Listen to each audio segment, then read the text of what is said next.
I'm surprised how many people watch the Super Bowl, not for the game, but for the commercials. Have you ever noticed that? Now, the Super Bowl commercials, ultimately, let's be honest, their job is to get us to buy something, right? That's why they're commercials, after all.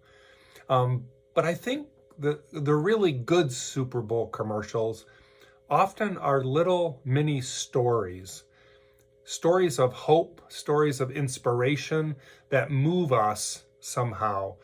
Because if you can connect the emotions of people to a product, they're more likely to remember that product and probably to purchase that product, especially if the emotions are good, right? Inspiration, hope, those types of things.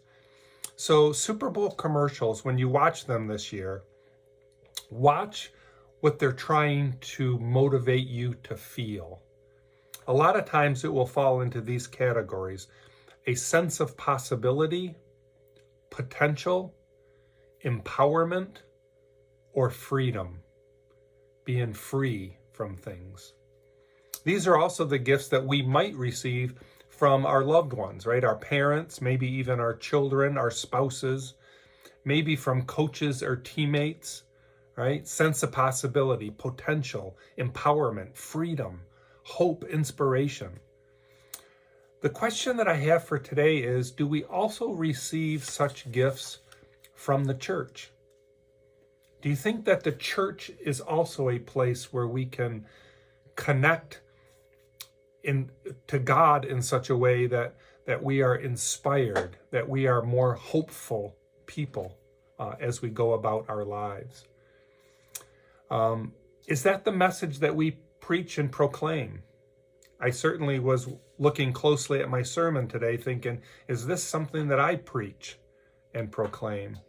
It certainly is part of the gospel. So if we preach the gospel, the good news, that God has come among us, that God has redeemed us, that God has saved us, and the promises of God, that he will be with us, that he will not leave us, that we will be with him ultimately, eternally someday.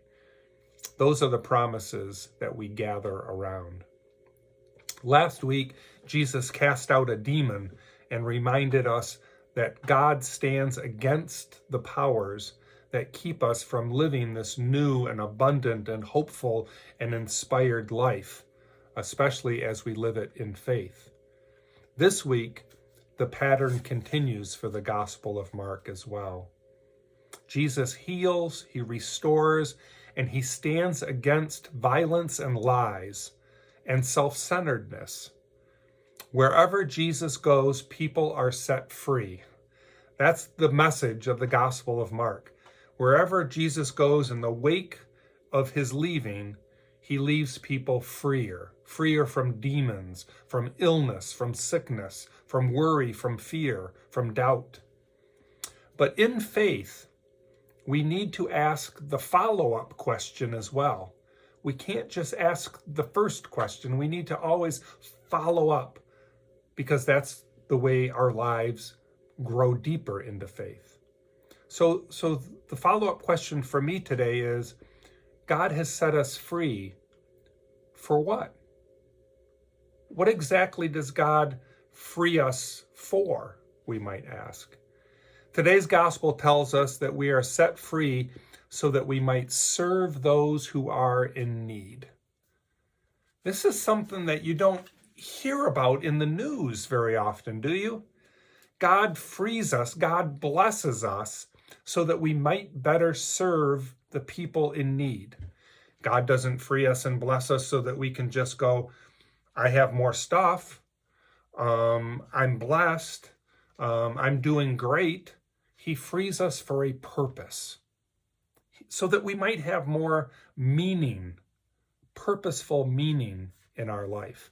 That's what it means to live as a person of faith. We're set free so that we might live into our potential, what God created us for, to become the people that God has created us to be, and to join God in his mission, to walk alongside God, to be God's hands and his feet and his voice as we reach out to other people. God's mission to stand up for the weak, the oppressed, the homeless, the refugee, the abused, those who are caught up in great doubt, and even those who deny that God exists at all. Jesus is unafraid to engage with all of these people. God's mission is to love and bless the world. Bless us individually? Yes, absolutely. Our friends and our family? Of course. Our country, our communities? Yes, yes. But God's main mission, and the word that keeps using, is cosmos. For God so loved the cosmos that he gave his only son to die. Cosmos, literally world or universe. That's how big God's love has become. Here's the thing about freedom. I usually over-focus on what or who I need to be set free from. When we talk about freedom, it's like freedom from what? Freedom from tyranny, freedom from this coronavirus, right? Freedom from poverty, freedom from doubt, oppression, judgment. What is it that you want to be set free from? And that's all well and good. That's certainly at least half of what freedom is about. But as they say, God's freedom is often more focused not on being set free from something, but set free for something. And that certainly is the freedom that Jesus invites us into in the Gospels. Lots of things plague us: the coronavirus, insecurity, anxiety, fear, loss, grief, hunger, discrimination, huge inequalities, racism, sexism. The list seems to go on and on. It's endless. Jesus frees people from illness. He frees people in today's gospel from their demon possession, disease. But even more importantly, each time Jesus frees somebody from what is burdening them, he frees them for something else. God frees us for a life of purpose, for faith to strengthen our hearts, our hope, our joy, our inspiration, all those things we started off talking about. God frees us for deeper meaning and purpose. He frees us for good works, to do good things in this world. And ultimately, of course, God frees us for love, to be generous with our love and our forgiveness and our mercy and all the ways that that love is expressed toward others. Frederick Buechner reminds us of how our freedom from something and our freedom for something can come together. He says the place that God calls you is the place where your deep gladness meets the world's deep hunger. They meet together. That's where God is calling us to go, where our deep gladness and the world's deep hunger meets together. So, my friends, I pray that this week you claim your freedom. Give thanks to God for all the things that God has freed you from.